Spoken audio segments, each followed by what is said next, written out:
ఈ 'చావా' సినిమా రిలీజ్‌కు ముందు వరకు కూడా చాలా మంది ఈ సినిమాపై చాలా తక్కువ అంచనా వేశారు.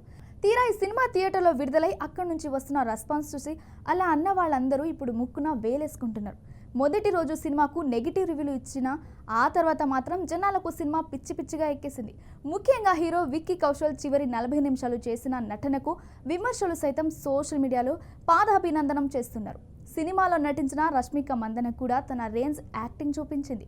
ఇక సినిమాకు వసూళ్లు మొదటి 3 రోజులు 120 కోట్లకు పైగానే వచ్చాయి.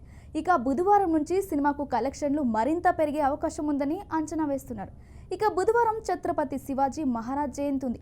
మహారాష్ట్రలో దీన్ని అత్యంత ఘనంగా జరుపుకుంటారు. ఈ రోజు పబ్లిక్ హాలిడే కూడా ఉంది. శివాజీ తనయుడు సంభాజీ సినిమా 'చావా' ఖచ్చితంగా ఆ రోజు భారీగా చూసే అవకాశం ఉందని అంచనా వేస్తున్నారు.